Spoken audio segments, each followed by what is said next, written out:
I'm like, man, quit playing. Stop it. What guy was with you when you were sitting up there cussing and complaining just 2 seconds ago? That God, I don't think I want that God. I want a God that's going to make me say, you know what, you're like a mosquito to me. Move. Anyhow, that'll catch y'all later. So we creatively engage in these efforts by thinking outside the box, but yet in the kingdom. However, and we're not going to go over the revelation pillar again. There's a component that I left out on purpose that I want to give you on today. When we do think in terms of revealing the word of God, what we want to remember is that Jesus was a master teacher. Say it back so I know you got it. He was a what? And what that means then is that if we really learn how to communicate and teach like Jesus taught, then that raises our level in how we engage with the average person. Most of us, if we're honest, we need a little help on how we communicate with people.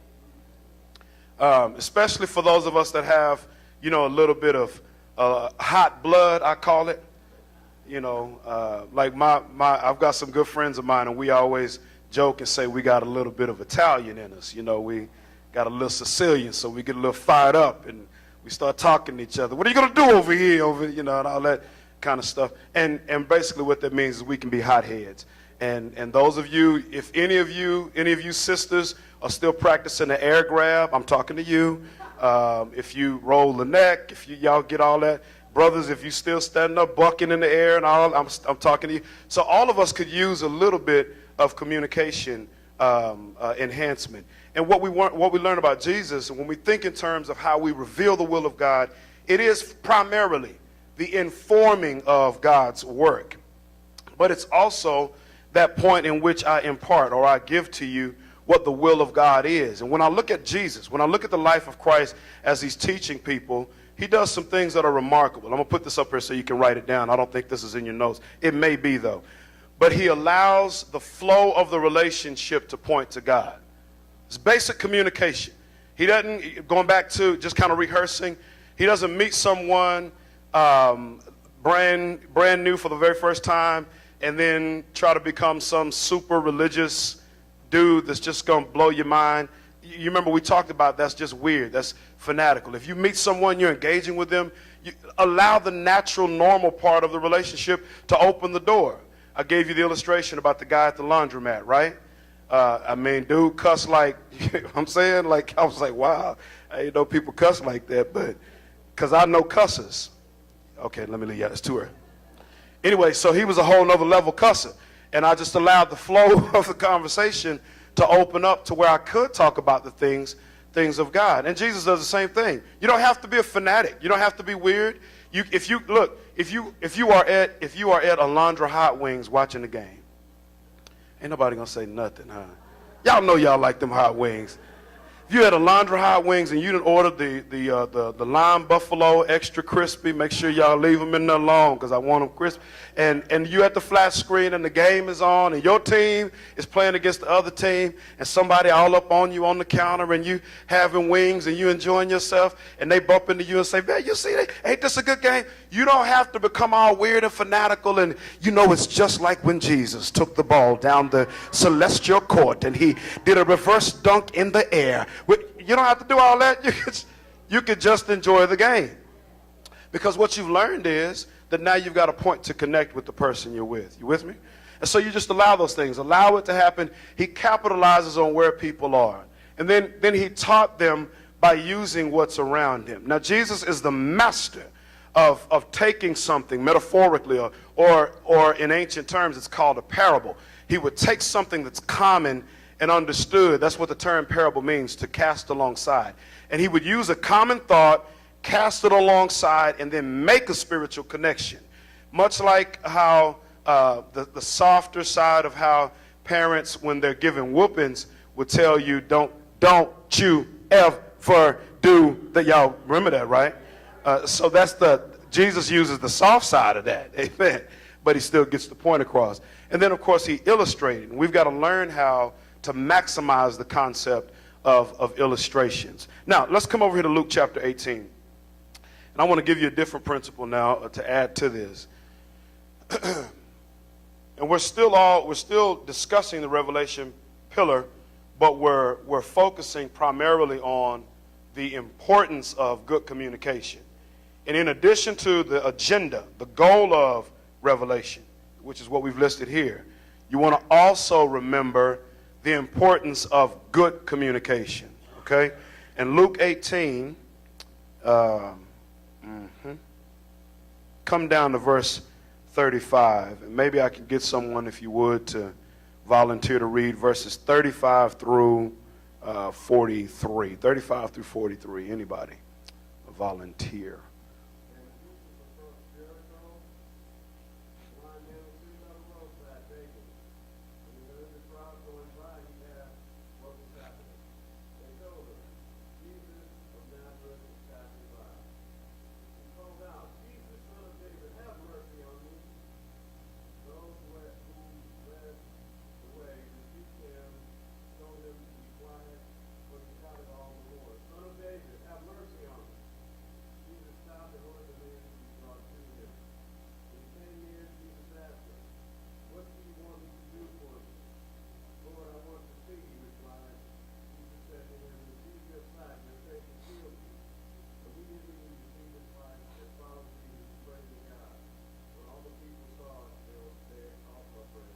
All right, awesome.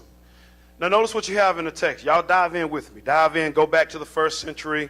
Try to divorce yourself from 2017 as much as you can.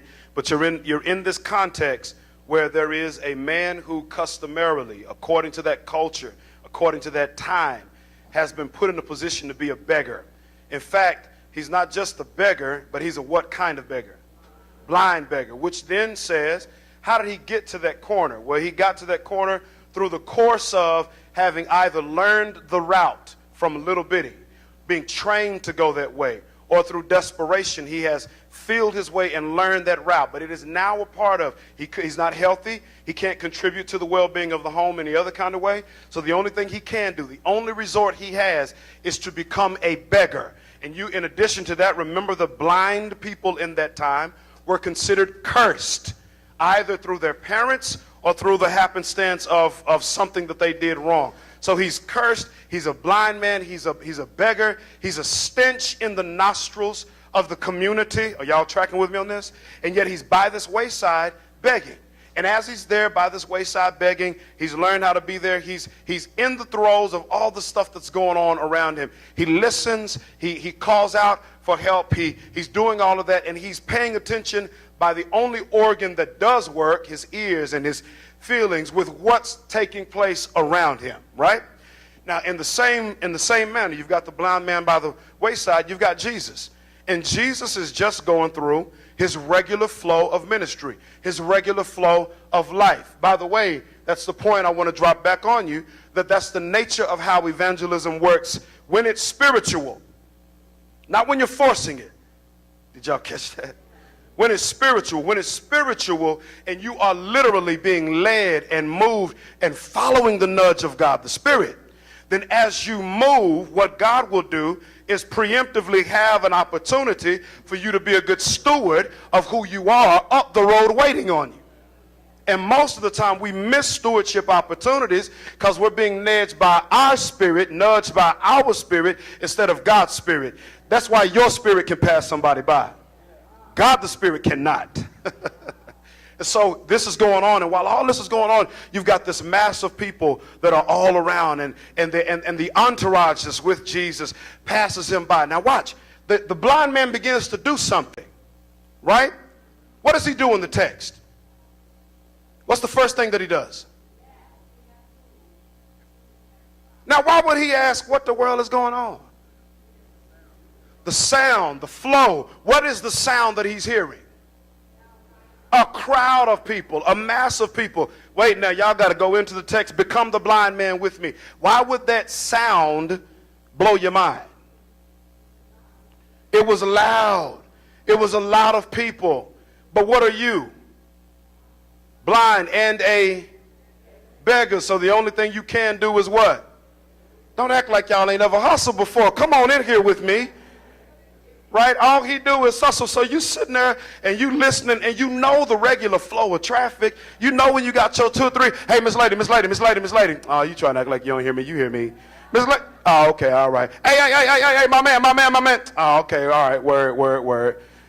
You're begging, right? But now you've got a crowd of people coming by, and as they're all pressing and walking by, you like, what? Oh, what? What's going on? Are y'all? So in his mind, in addition to there being a crowd, he's probably thinking, I'm about to get paid. Yo, what's really going on right here? And while all that's happening, watch what happens. Watch how God the Spirit is setting this thing up even more. He's hearing what's taking place. Then he gets word that it's not just a crowd, but it's who coming by.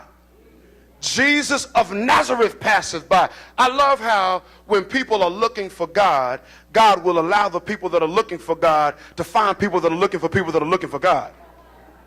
Are y'all seeing this? And Jesus just happened to be looking for people that are looking for him. And when he comes into a place where somebody's looking for people, looking for God, God allowed the one looking for him to find the one looking for him. Y'all seeing it? And so while he does it, Jesus of Nazareth passes by. Now watch what's going on in his mind. This is an authentic seeker.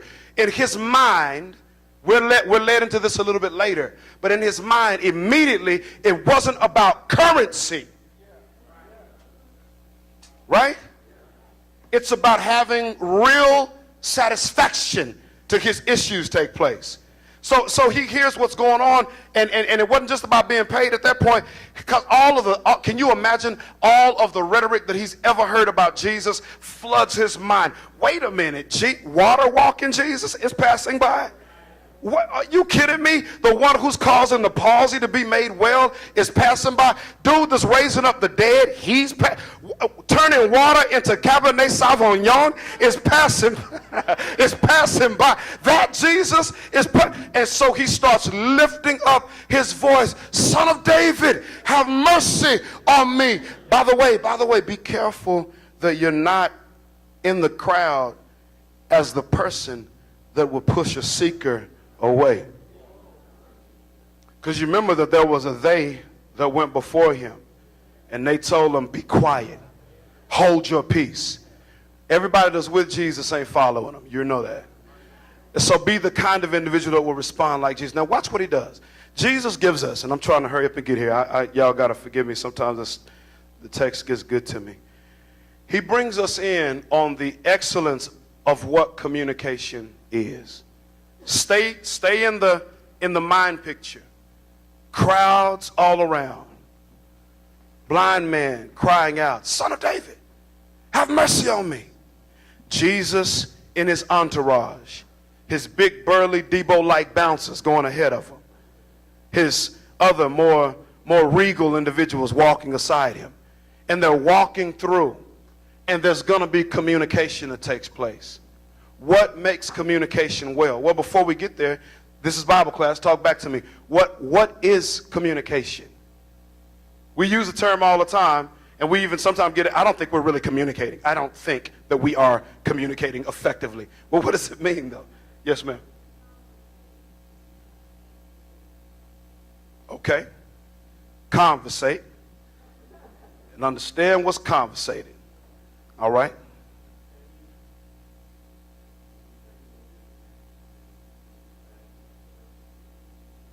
Excellent. So you're sending something to somebody. They understand what's being sent, and they respond based on the thing being sent. That's good. And that they're then, if that's the case, there can be good and bad sending and receiving communication, right? Which is why one of the worst mediums in the world to communicate is a text message. I'm just saying it. I'm just dropping that out there. Just put that out there. Because y'all know, once you put all caps, everybody's confused. Why are you yelling at me? And how come it took so long for you to respond? Like, what's up with... I'm sorry. I got some stuff going on right now. Communication. Let's give a definition. And you're absolutely right. This is absolutely right. Communication is the encoding. That's the first part. And sending of a message from a sender to a receiver that is then taken, decoded, and responded to. Look at that last part. If what? If necessary. Because some things you don't have to respond to. Sometimes you just, oh, okay. And that's really important, because when communication is effective, then these processes take place, which says a couple of things. We've got to be careful. Let me go back to what we referred to on yesterday. A lot of what we do in our Christian world is attempt to send information, but we encode information only from a matrix, only from a mentality that we understand. So we're using terms and language that the person we're trying to speak to does not get. Are y'all tracking with me? Let me try to say it another way. Back to the text. We speak in fluent Acts 2:38, Matthew 9:9, Luke 19:12. And the folk that we're speaking to want to know why we running numbers. Or y'all doing? Y'all gambling? What's up with that? Is this some kind of, I don't understand. Why are you speaking to me that way? No, telephone numbers don't even work like that, player. What's really, are y'all? Which says that we have to, in some cases, assume that the person that we're communicating with knows nothing about our world, and practice being basic, not simple, not insulting, but basic. You win by assuming that the person you're speaking to doesn't understand what you're saying, so you make it as plain as possible. Don't treat people like kids, by the way. Okay? One of the adult men and women, husbands and wives, y'all can testify to this. One of the worst things in the world that can happen is when your wife, tries to, this is what I'm saying. Come on, can we go to marriage just for a minute? Don't that make you want to? I know she ain't. Are you I am not 12. So in like fact, if you can appreciate that in a marriage covenant, bring it over when it comes to communicating.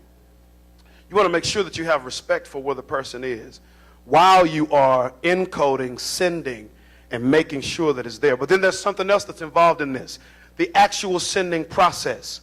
You want to make sure that as you're communicating information, not only that you've done it in a way where it's connecting, but you're doing it through a channel by which it will be received.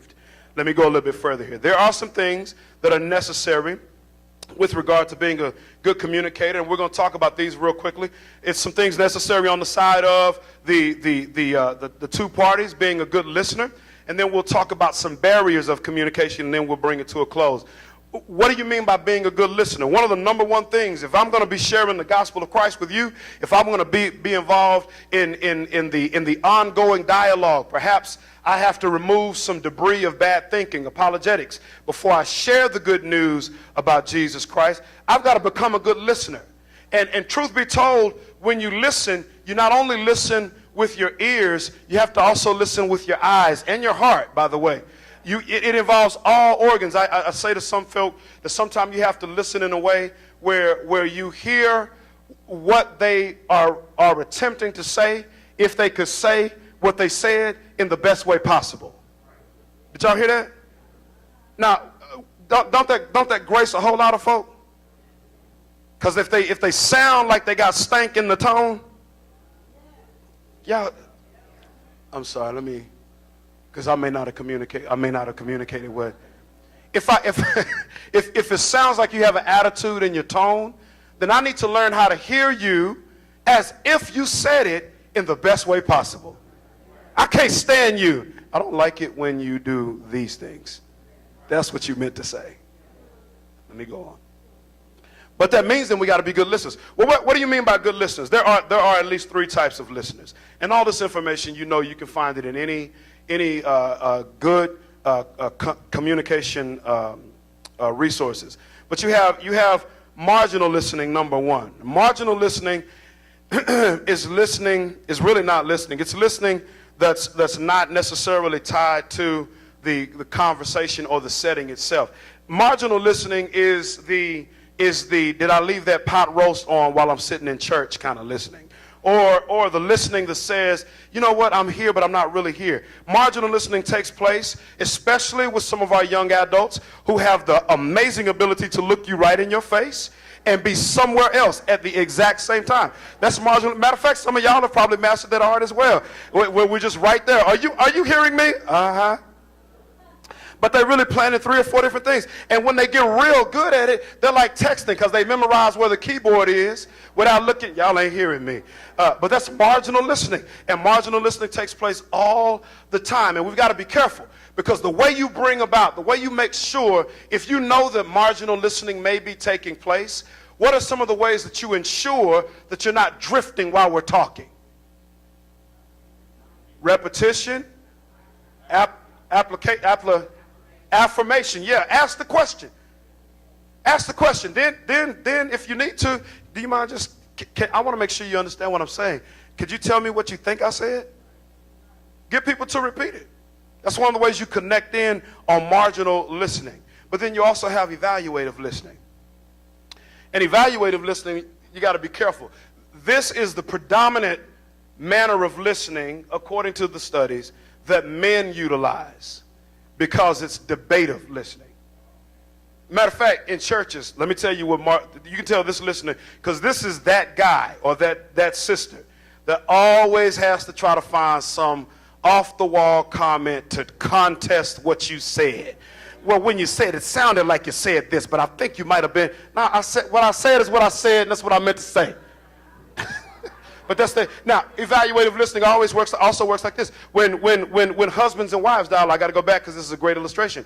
When husbands and wives are dialoguing, and the man has failed to listen with all of his organs. He's failed to listen with his ears, failed to listen with his eyes and his heart, and she's sharing with him, and she doesn't communicate as eloquent or as sufficient or pronounced as she could. So she says some things like, "You never take me out." You know, it's just like we don't go anywhere. And in his mind, and she keeps talking, and in his mind he said, "Never take me out." And he runs over here to the corner in his mind and said, "Now that's a doggone lie.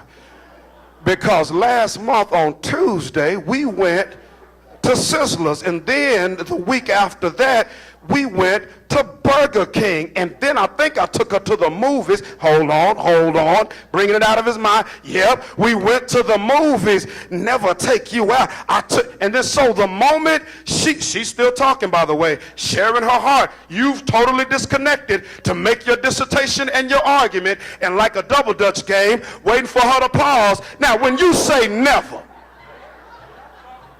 you obviously cannot mean never, never. Because 2 weeks ago on Tuesday, y'all see the picture here? And he ain't heard nothing. Ain't heard a thing. That's the problem with evaluative listening. You disconnect from the heart, from the intent, from the failure of another individual, and you don't get anything that allows you to contextually understand where they are. Which is why we need to be this type of listener, a projective listener. A projective listener is one, and look at the term, projective. I've put myself where you are. A projective listener is one who listens empathetically. They have done their part to assess who you are, where you are, what's going on with you, and to try to hear, feel, think, live, and become like you as they're listening. This is how, when you're listening to someone or you're communicating with someone, by the way, especially for those of you that have fear of dealing with people that have been in the world or in the street, how do you put yourself in a position where the outer exterior of thug life doesn't scare you? Try to understand how the thug got there. Are y'all with me? All right, y'all didn't like that one. Let me bring in another one that might scare you. How do you understand when our dear sister, when God's daughter, who's gone through hell in her life, walks through the doors with her best, and her best barely covers her buttocks, it exposes some things, she still has the stench of the night on her. And she comes in, turning heads and everything else. How do you hear her, listen to her, communicate it with her without sucking your teeth, wondering why she would ever come up in here dressed like that? She looked just like her. It's because she is, and she doesn't know anything else to do. How do you hear her? How do you put her in a position where you meet her with the mind and the heart of Jesus rather than the mind and the heart of some kind of sophisticated, aristocratic, egotistical, hypocritical, separated kind of entity that calls itself Christianity and won't meet people where they are.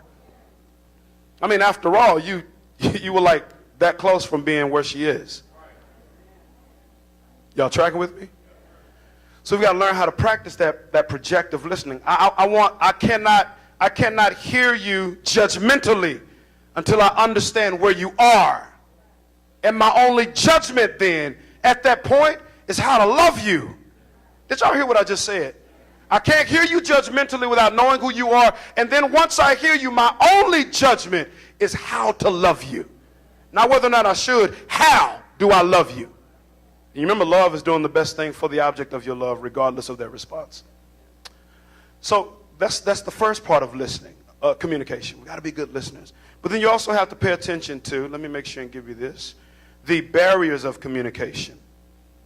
This is real important. We need to know that there are barriers. There are things that hinder our communication. I know someone right now is going, I don't see how this is related to the text. Stay with me. Stay with me. Barrier number one is perception. What do you mean by perception? You have to consider how you will be heard and how you will be processed.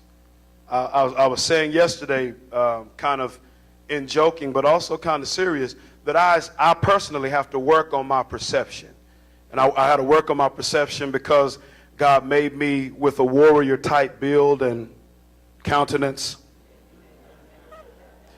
You know, so sometimes I look, you know, like I'm on tilted pit bull mode, and really I'm, you know, kind of just chilling, you know, thinking about some stuff. Maybe my stomach is hurting, who knows? And folk perceive that differently, right? Well, the same thing is true with how you deal with other people. Your perception can stop you from effectively communicating. If I meet you in the street, I may perceive you're this type of person. And you've got to get beyond the perception to understand who the individual is. That's a barrier that will hinder communication. Let me go further. Information overload. This is especially for all of you who are gifted with loquacity. You ain't got to tell them everything. Sometimes you ain't even got to tell them as much as you think you need to tell them. All right? Information overload. If you are trying to communicate with someone, work to be as simple as possible. Have you ever looked at the Sermon on the Mount and looked at the word choice that Jesus uses? Someone went back and tested a while back, and he uses very little words over 3 syllables. It's an interesting thought. Simplicity. Let me give you a third one. Choose the right channel. A huge barrier of communication is when the channel is not there. Sometimes that's not just the text. Sometimes you don't need to communicate something by text or phone or email. Sometimes you have to have face-to-face. Why? Because I want to make sure that I understand everything that's going on with you. I want to know if these 3 question marks mean you're not following, or is that some kind of cynical thing? Because if I'm talking to a Generation Xer, that could go both ways. I mean, seriously. All right, some of y'all didn't catch that. But you want to make sure you're with the right channel. Let me give you another one. Noise. Noise. Especially in one-on-one Bible studies. You cannot have an effective one-on-one Bible study if you in the house and you're wanting to communicate good dialogue with somebody, and Bebe and Lil Ruru and everybody else running around swinging on chandeliers, and the TV is up. Y'all know how this works? And you want to sit down and communicate the deep things of God, and you're asking, can you understand me? Boy, stop. If you don't get down, I'm with you. If you don't stop, tell your brother to quit. Get him down. Quit pulling his hair. Why is he licking the carpet? You got all that stuff going on. It's very difficult to move from passage to passage. Are y'all?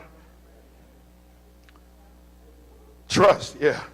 Ruru was the youngest. Trust. Trust. Think about this, just real simple. How much do you receive from someone you don't trust? Everything they say, you like this.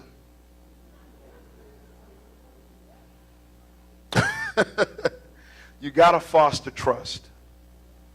Not listening. That kind of goes back to what we mentioned earlier with the type of listeners that we're dealing with. If a person's not listening, then there's no way you can say you effectively communicated. And then number 7, emotional. And that means exactly what it says. In an emotional context, in a highly emotional context in particular, there will not be effective communication. I just got to give y'all this because to me it's the best way to do it. My wife and I have a rule when we are fighting. Y'all fight? All the time. We fight good too. We got good rules for fighting. Amen. And you can't stay together for a long time married if you don't know how to fight. Got to get this stuff out your system. Amen. And I ain't talking about fisticuffs, please. But when we fight, we've got rules. And the rules is both of us can't be crazy at the same time. No, that's real. We both can't be crazy at the same time. So if it's her turn to be the fool, go on and get that thing out. I can't stand it. Plow, door slamming, this and that. My part, while she doing that, is just be cool, baby. Wait till you come back down. But then there are times when I get to, you know what? This makes me, I'm going to leave. I'll be back. I'm going to go lift some weights, run a little bit. I'll be back. All right? But we both can't do that because there's no communication when somebody is emotional. Y'all tracking with me? In like fashion, when it comes to dialogue, go back to this text with me then. Are y'all with me now? All these barriers, what you find Jesus does is he eliminates every one of them. He eliminates every one of them dealing with the blind man in order to effectively communicate with him.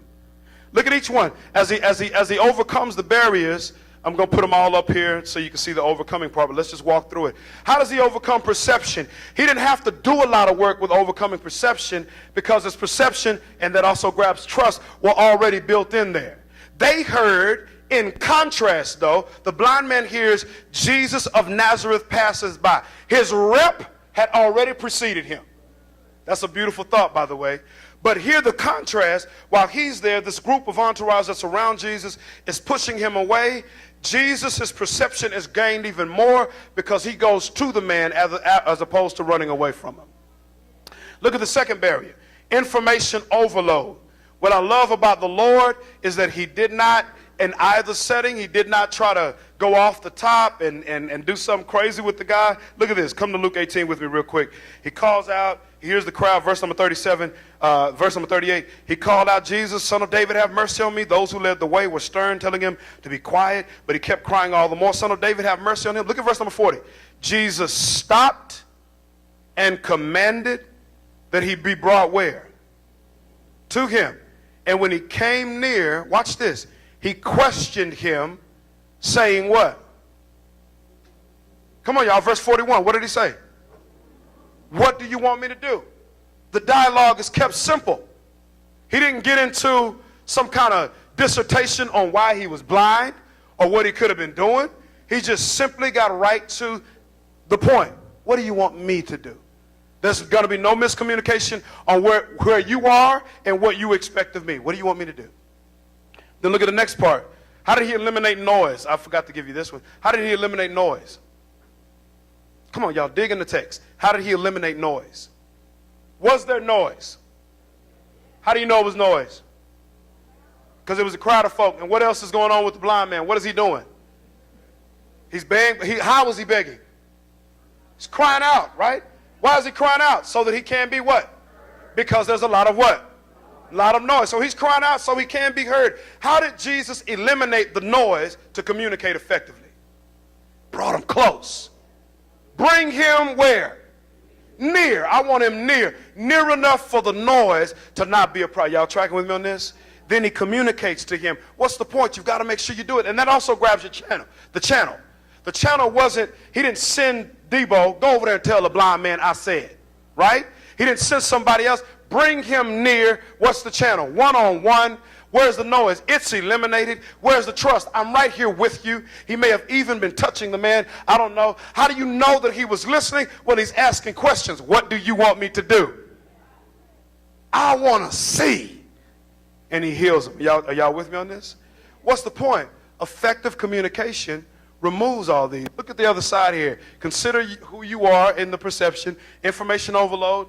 Don't try to give everybody everything at one time. Sometimes your assignment is just to give a simple message. Jesus loves you. Sometimes your assignment is to say hello. Sometimes your assignment is prayer. Choose carefully what your channel will be. Be aware of your surroundings. I left something out, and I want to make sure and add this to it. It's not on the barriers proper, but it's on the barriers kind of informally. You also have to be careful who you have around you when you communicate. All right?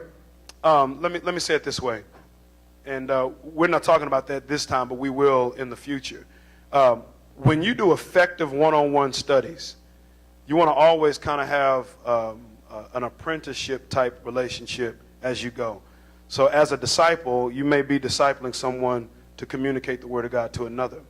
But you got to be careful when you're sharing the Word of God in settings where you've got a doubting Dan or a negative Nancy or a toxic Terry, not even talkative, toxic Terry in the group. And what do you mean by that? I mean, you got to learn how to banish folk that don't contribute to the well-being of the discussion. One simple example, I was studying with a lady in Long Island, in Brooklyn, and we got all the way to the end, and this was her niece. This was the sister in the church, and her niece was there, and she wanted to know about the gospel. She wanted to know who Jesus was, wanted to know how to be saved, and we're going through the entire process, and her aunt is trying to jump in and just bring up random stuff, and I'm like, sis, just hold on just a minute, and when we get to the end, you know, we'll talk. Let me finish sharing so that she can understand what we're doing, yada, yada, yada. And so she's sitting there kind of stewing the whole time, and I'm wondering, why is she tripping? I mean, this is like the best thing in the world. So we get all the way through, and the daughter's like, awesome, let's go right now. Can we do this right now? I'm like, yes, we can go right upstairs right now. We'll baptize you into Christ. She was fired up. The auntie goes, I have held my peace long enough. Slams on the table. I slid back a little bit like, no, she didn't. The niece is like, okay, auntie, you know, and she starts going off about all kinds of stuff. She starts talking about her anger with members of the church from years ago. She's frustrated with this. She's mad that her book is not going to be sold in the church. I mean, all this stuff, and I'm looking at her, and I look at the niece, and the niece's spirit and countenance just do. And when she finished, the niece said, never mind. Y'all see that? What's the point? Toxic people can ruin truth being communicated. And that's in the Bible. You know that. Jesus says, be careful, because when the word of God is sown, when the seed of the word of God is sown, be careful, because the devil will try to snatch it just right there. Don't think of the devil in horns in a suit. Sometimes the devil looks just like the dude you see in the mirror. All right, so we got to make sure and watch those barriers. Now, let me land. When you see the simplicity of how God reveals and the importance of communication, don't forget the two major thoughts that we shared right here. Learn how to be what kind of a listener? Which one do we talk about? Do you need to be a marginal listener? An evaluative listener? A projective listener. Say it back so I know you got it. What kind of listener? Projective listener. Learn how to empathetically hear those that you communicate with. And then remember the barriers of communication and work to overcome them, so that you make sure that wherever you're communicating, that the sending, that the encoding and sending of your message to a receiver is taken, decoded, and responded to, if what? Necessary. All right, God bless you. Thank you for your time.